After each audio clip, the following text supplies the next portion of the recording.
Hello दोस्तों, कैसे हैं आप लोग। आशा करता हूं कि सभी घर पे होंगे, सुरक्षित होंगे। मेरा नाम है गौतम। मैं आप लोगों को आज से फिजिक्स के कुछ क्लासेस लेने वाला हूं। पहले कुछ दिनों में आपको जो बेसिक्स होते हैं उनके बारे में डिस्कस करूंगा। उसके बाद हम लोग जाएंगे कुछ हायर लेवल, जैसे जेई के क्वेश्चन सॉल्व करके आपको दूंगा। लेकिन मेरा जो मेन पर्पस है वो है कॉन्सेप्चुअल। तो चलिए इस वीडियो लेक्चर सीरीज़ के पहले पाठ्यक्रम जो कि कूलम्स लॉ और इलेक्ट्रिक फील्ड है उसके बारे में कुछ जान लेते हैं। तो जैसा कि हम लोग देख पा रहे हैं, हमारे सिलेबस में जो पहला टॉपिक है सबसे बड़ा वो है चार्ज। तो चार्ज होता क्या है, ये कैसे डेवलप होता है, किस में पाया जाता है, चलिए उसके बारे में डिस्कस करते हैं। तो कोई भी फंडामेंटल पार्टिकल जो कि या तो कोई प्रॉपर्टी एग्जिबिट करे, जैसे कि पॉजिटिव या फिर नेगेटिव, उसको हम लोग चार्ज बोलते हैं। ये एक बेसिक यूनिट है। जैसा आप समझ सकते हैं कि कोई भी लिविंग ऑर्गेनिज्म है उसका फंडामेंटल यूनिट जैसे सेल होता है, वैसे भी किसी भी मैटर का अगर चार्ज के बेसिस पे बात करें तो फंडामेंटल यूनिट उसका चार्ज होता है। ठीक है। तो हम लोग को पता है कि अगर एक एटम है, ठीक है, किसी भी एलिमेंट का एटम ले लीजिए, तो हम लोग जानते हैं कि सबसे जो सेंटर पे होता है वो होता है न्यूट्रॉन और प्रोटॉन। ठीक है। और जो इलेक्ट्रॉन्स होते हैं वो क्लाउड के तौर पे इधर कहीं पे एग्जिस्ट करते हैं। ठीक है। तो चार्ज को समझने के लिए सबसे बेसिक अगर हम एग्जांपल दें आप लोगों को, तो आप लोगों ने कभी नोटिस किया होगा कि आप जब कंघी लेके बाल झाड़ते हैं तो कभी कभी आपने देखा हो कि बाल उस कंघी में चिपकते हैं। ऐसा क्यों होता है? किसी भी दो मैटर में जब घर्षण होता है तो ये एक टेंडेंसी आती है उस मैटर में कि वो अपने कुछ चार्ज या तो लूज करे या तो कुछ चार्ज गेन करे।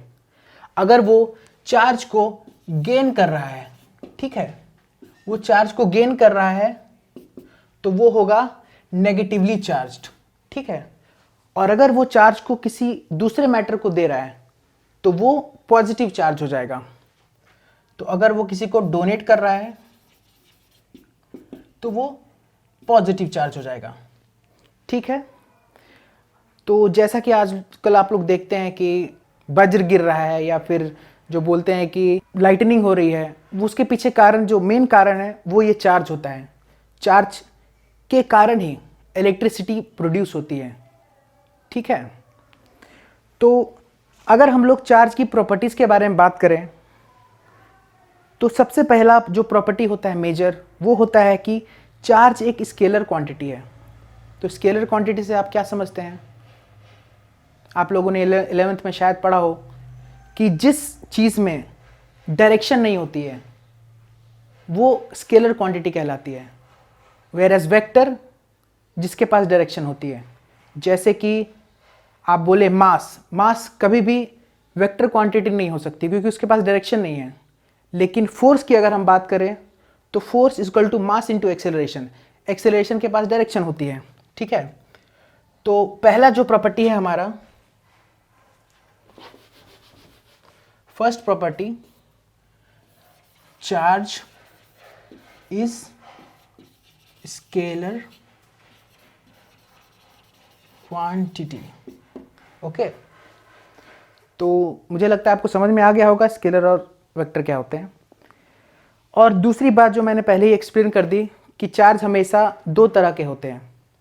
एक आइसोलेटेड मीडियम में अगर बात करें तो चार्ज के पास ना ही पॉजिटिव ना ही नेगेटिव प्रॉपर्टी होती है। लेकिन अगर वो किसी से अपने चार्ज को शेयर करता है या फिर डोनेट करता है तब जाके उसमें कोई नेगेटिव या फिर पॉजिटिव चार्ज होने की प्रॉपर्टी आती है। ओके। तो जैसा कि दूसरा हमने बताया, there are two types of charge, positive, negative. Okay. तीसरी प्रॉपर्टी जो आती है, तीसरी प्रॉपर्टी, तीसरी प्रॉपर्टी ये है कि चार्ज एडिटिव होते हैं। मतलब क्या कि जैसे मैं आपको बताया, आपने पहले पढ़ा होगा कि वेक्टर क्वांटिटीज़ को हम लोग डायरेक्शन के तौर पे ऐड कर सकते हैं। अगर सेम डायरेक्शन है तो उसको ऐड करते हैं। स्केलर को हम लोग एज पर आवर विश कैसे भी ऐड कर सकते हैं, उसमें कोई सोचने की बात नहीं है। तो अगर चार्ज की बात करते हैं कि जैसा मैं आपको बताया कि वो वेक्टर क्वांटिटी ही नहीं है, तो उसको हम लोग ऐड कर सकते हैं। तो तीसरी जो सबसे मेन प्रॉपर्टी है, additive in nature.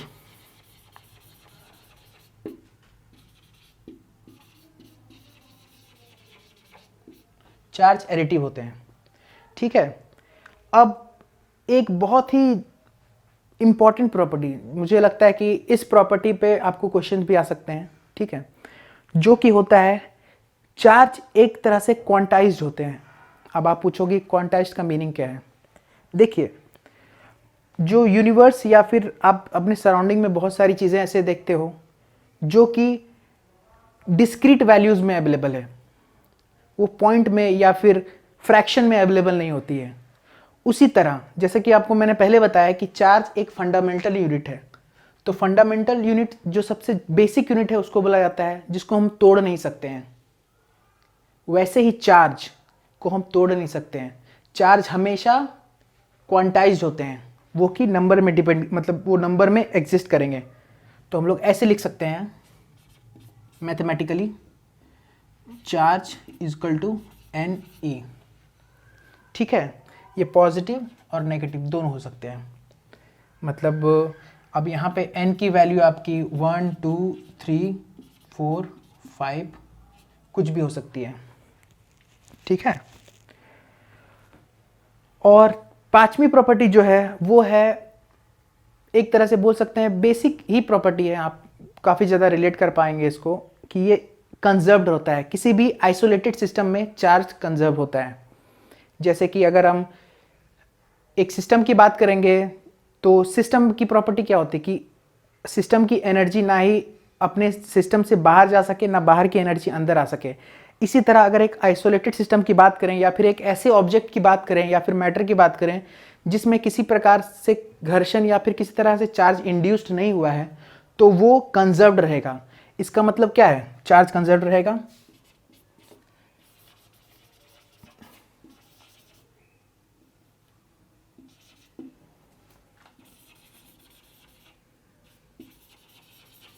Charge is conserved मतलब कि अगर कोई भी हम एक सिस्टम लेते हैं, कोई भी मैटर लेते हैं, तो जितना इसमें पॉजिटिव चार्ज है उतना ही उसमें नेगेटिव चार्ज होगा, जब तक कि कोई एक्सटर्नल इन्फ्लुएंस इस पे ना हो, या तो कोई घर्षण ना हो या फिर किसी भी तरह से। उसके बाद एक बेसिक ये भी प्रॉपर्टी है कि चार्ज अगर एक्सेलरेट किए जाएं, जैसे चार्ज को अगर हम मूव करते हैं फास्ट वेलोसिटी से, जैसे कि आप लोग लार्ज हाइड्रोन कोलाइडर का नाम सुने होंगे, तो उसमें क्या होता है कि अगर आप चार्ज को बहुत ही ज़्यादा स्पीड से ट्रैवल कराते हैं तो वो एनर्जी रेडिएट करती है। तो ये बहुत बेसिक प्रॉपर्टी नहीं बोलेंगे, लेकिन आपके काम की नहीं है, फिर भी मैंने बता दिया एक बेसिक नॉलेज के लिए। Charge cannot exist without mass, but mass can exist without charge. बहुत ही बेसिक प्रॉपर्टी है। मतलब अगर मास है आपके पास तो ज़रूरी नहीं है कि उसके पास चार्ज होगा, लेकिन अगर आपके पास चार्ज है तो उसके पास मास ज़रूरी है। पहले मास आता है, उसके बाद उसको चार्ज पॉजिटिव या तो नेगेटिव करते हैं, ठीक है। तो आइए, सबसे पहला जो लॉ आता है उसमें सबसे पहला लॉ हमारा है, आप लोग जान ही रहे होंगे, तो उस लॉ का नाम है कूलम्स लॉ। आप लोगों ने ग्रेविटेशन चैप्टर तो पढ़ा ही होगा। क्या पढ़ा है उसमें? सबसे बेसिक चीज़ क्या है ग्रेविटेशन में, कि अगर दो बॉडी किसी सर्टेन डिस्टेंस पे हैं तो कहीं ना कहीं दोनों में एक तरह का फोर्स काम करता है, ठीक है। उसको हम लोग बोलते हैं यूनिवर्सल लॉ ऑफ ग्रेविटेशन। उसी की तरह यहाँ इलेक्ट्रिसिटी एंड मैग्नेटिज्म में Coulomb's law similar analogy produce करता है। जैसे कि एक ये पॉजिटिव चार्ज है, यहाँ हम लोग पॉजिटिव भी रख सकते हैं, नेगेटिव भी रख सकते हैं, ठीक है। मान लीजिए पॉजिटिव, यहाँ भी एक चार्ज है, तो और ये एक डिस्टेंस r अपार्ट है, ठीक है। तो ये चार्ज इस चार्ज पे या फिर कितना भी चार्ज इसके अगल बगल हो, किसी भी डिस्टेंस पे, इस चार्ज पे एक फोर्स एक्सर्ट करेगा। वाइस वर्सा ये चार्ज भी इस पे फोर्स एक्सर्ट करेगा, लेकिन फोर्स की डायरेक्शन डिपेंड करती है इन चार्जों के मैग्नीट्यूड पे, ठीक है। तो अगर ये Q है तो ये इस पे एक फोर्स लगाएगा इस डायरेक्शन में, क्योंकि ये भी पॉजिटिव है। अगर ये नेगेटिव कर दूं मैं तो डायरेक्शन चेंज हो जाएगी, ठीक है। तो मान लेते हैं अभी के लिए पॉजिटिव है ये। तो कहता क्या है ग्रेविटेशन का लॉ, पहले ग्रेविटेशन वाला बात कर लेते हैं, ठीक है। ग्रेविटेशन का लॉ कहता क्या है कि दो चार्ज एक सर्टेन डिस्टेंस पे हैं तो वो एक दूसरे पे एक फोर्स एक्सर्ट करेंगे।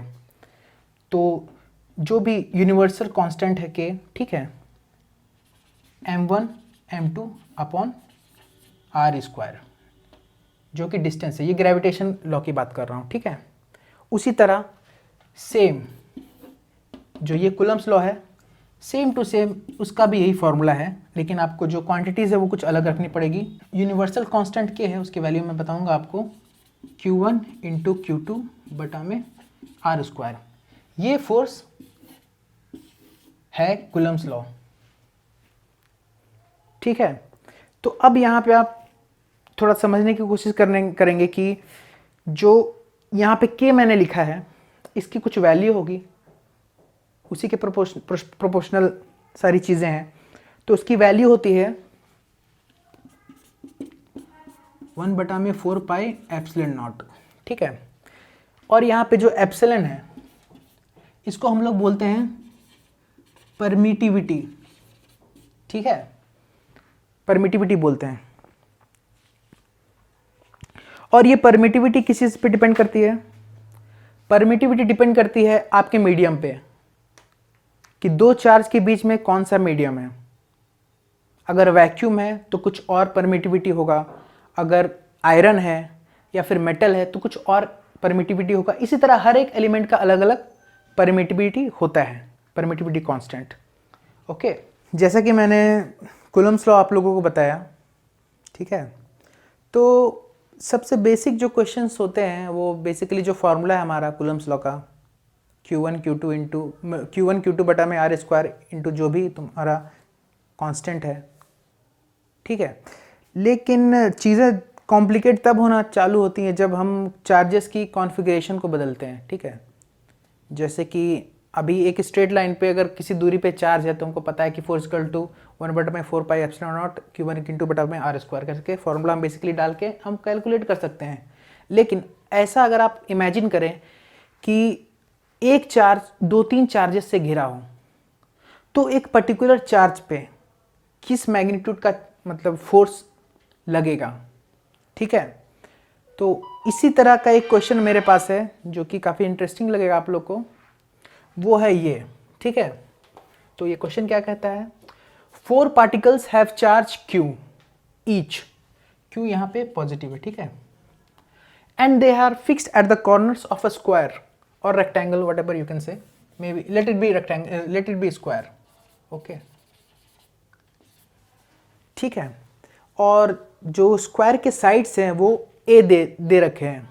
तो हमको पता लगाना है किसी एक पॉइंट पे जो फोर्स होगा उसका मैग्नीट्यूड क्या है, ठीक है। जो फोर्स आएगा वो जितने भी चार्जेस घिरे हुए हैं उनके कारण आएगा। तो चलिए देख लेते हैं।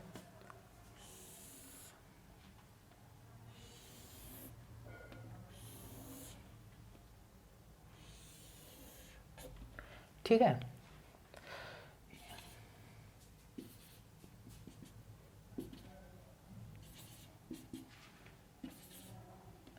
ठीक है। तो मान लेते कि हमको इस जगह पे बेसिकली पता लगाना है कि क्या फोर्स है ये जितने भी चार्जेस हैं इनके कारण, ठीक है। तो देखिए इस चार्ज के कारण इस चार्ज पे फोर्स लगेगा जिसका डायरेक्शन होगा ऐसे, ठीक है। तो सभी को समझ में आ रहा होगा। वैसे ही इस चार्ज के कारण इस चार्ज पे भी फोर्स आएगा जिसका डायरेक्शन होगा इस तरह से, ठीक है, ये फोर्स हुआ, ठीक है। अभी मैग्नीट्यूड मैं कैलकुलेट करूँगा थोड़ी देर में। और ये जो चार्ज है इसके कारण भी इस पे कुछ फोर्स आएगा जो कि इस तरह से आएगा, ठीक है। तो अब अगर हम इसकी बात करें, बस इसकी बात करें, तो यहाँ पे हम देखते हैं कि एक ये फोर्स है, एक ये फोर्स है और एक इसके कारण ये फोर्स है, ठीक है। तो अगर हम इसको कंबाइन करके एक फोर्स करके लिखें तो उसके पास हमारा एक फॉर्मूला है जिसको हम लोग रिजल्टेंट बोलते हैं। तो रिजल्टेंट का क्या फॉर्मूला है?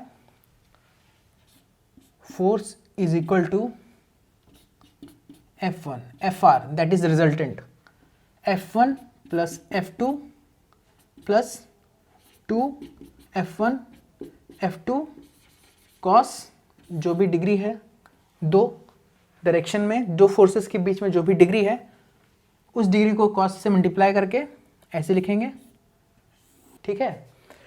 तो यहाँ से मेरा ये और ये फोर्सेस का काम हो जाएगा। अब बात करते हैं अगर इस फोर्सेस, इस जो ये चार्ज है इसके कारण क्या फोर्स यहाँ पे डेवलप होगा, जिसको मान लीजिए हम यहाँ पे ऐसे लिखते हैं, ये Fr हुआ Fr और ये इसके कारण Fd हुआ। तो ये जो रिजल्टेंट यहाँ पे फोर्स आएगा, force resultant is equal to Fr plus Fd। तो हम पहले Fr की बात कर चुके हैं, अब आइए Fd की बात करें, ठीक है। तो जैसा कि हम लोग देख सकते हैं कि ये एक ट्रायंगल है, ठीक है, ये पूरा एक ट्रायंगल है। तो अगर ऐसा करें कि हमको मतलब जो मेन चीज़ हमको चाहिए थी किसी भी दो पार्टिकल की मतलब चार्जेस के बीच में फोर्स निकालने के लिए, वो था डिस्टेंस। तो यहाँ पे अगर मेरा डिस्टेंस आ जाता है तो क्या हम यहाँ पे जो Fd है उसको कैलकुलेट कर सकते हैं? बेशक कर सकते हैं, क्यों नहीं कर सकते हैं। तो मेरा जो मेन पर्पस है यहाँ पे ये डिस्टेंस निकालना है, तो ठीक है ये डिस्टेंस निकालते हैं। जैसे कि आपको मैंने बताया कि हर साइड, ये जो स्क्वायर है उसके हर साइड a है, a डिस्टेंस पे चारों हैं। तो पाइथागोरस थ्योरम यूज़ करके मान लीजिए 90 डिग्री तो होगा ही, ठीक है, कुछ भी है, ये उसका हाइपोटेनस।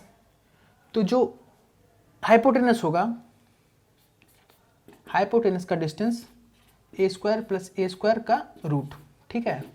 तो ये कुल मिला के क्या होगा, √2a, ठीक है। तो डिस्टेंस हमारे पास आ गई, ये बहुत बेसिक चीज़ है, यहाँ पे लगाया, ठीक है। और अब हम फोर्स के बारे में बात करेंगे। तो फोर्स भी उसी तरह से कैलकुलेट होगा। तो जैसा कि देख पा रहे हैं हमने ये डिस्टेंस निकाल लिया है। तो अब बेसिकली कुछ करना नहीं है, ये फोर्स और ये फोर्स जो दो फोर्स है रिजल्टेंट हमारा जो इन दोनों के कारण आया, और इस फोर्स, इस चार्ज के कारण यहाँ पे जो फोर्स आएगा जो कि Fd जिसको माने हैं, दोनों को बस ऐड कर देना है। तो सिंपली हम लोग कूलम्स लॉ लगाते हैं, फोर्स इज इक्वल टू जो भी कांस्टेंट था उसको K मान लेते हैं, ठीक है, Q जो भी हमारा दोनों फोर्स, ठीक है, बट हमें R स्क्वायर, जो डिस्टेंस है वो बहुत ज़रूरी है। तो डिस्टेंस हमारा क्या था, हमारा डिस्टेंस है √2a, ठीक है। तो √2a स्क्वायर, ये हो गया हमारा Fd, ठीक है, Fd हो गया। और Fr हमने निकाल लिया है। Fr कैलकुलेट कर लेते हैं, जैसा कि Fr यहाँ पे है, F1 और F2 दोनों सेम फोर्सेस हैं, ठीक है।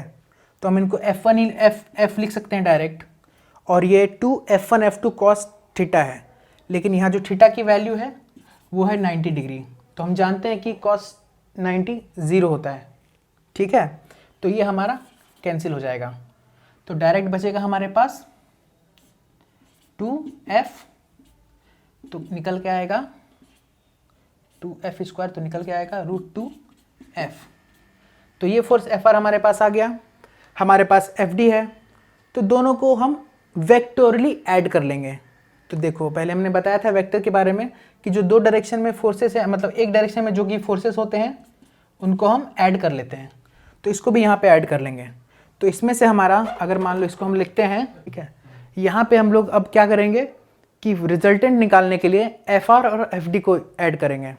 तो जैसा कि एफ आर हमने निकाला है, अच्छा एक्चुअली ये जो फॉर्मूला है ये F1 F2 स्क्वायर होता है plus 2 F1 F2 cos theta. तो जहाँ से हम लोग अगर सॉल्व करते हैं एफ आर को तो 2 ये तो 0 हो जाएगा कट के, F1 F2 को अगर ऐड करेंगे F1 F2 का स्क्वायर को तो 2F स्क्वायर आएगा। तो अंतिम में जाके अगर रूट हटाएंगे तो √2F हमारा एफ आर आएगा, ठीक है। तो एफ आर हमको पता चल गया है, एफ डी हमने निकाल लिया है, तो दोनों को बस ऐड करना है। तो ये एफ डी था, इसमें हम लोग एफ आर को ऐड कर देंगे, जो कि सिंपल सा फॉर्मूला है, जो कि डिस्टेंस पे ही डिपेंड करता है ना, जो भी फोर्स आएगा वो डिस्टेंस पे डिपेंड करेगा, ठीक है। तो ये भी एज इट इज़ ऐसे होगा, और हमारा जो डिस्टेंस था वो ए था, और ये जो सिंपल फोर्स है इसका √2 टाइम्स था, ठीक है।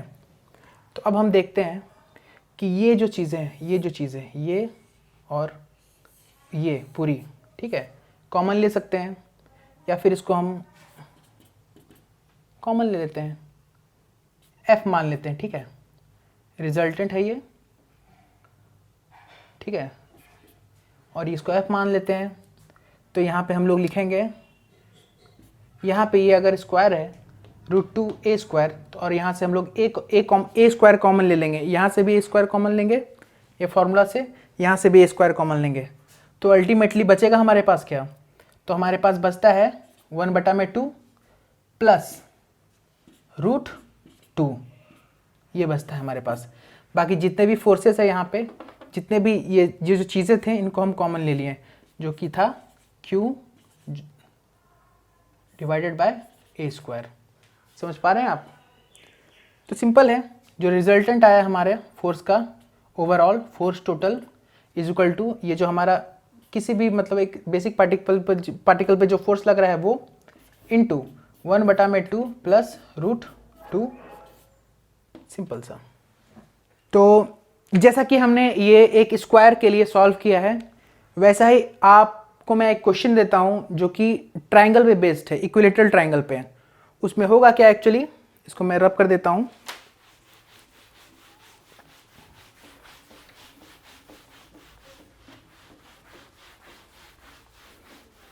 मैं चाहता हूँ कि वो आप सॉल्व करें, ठीक है।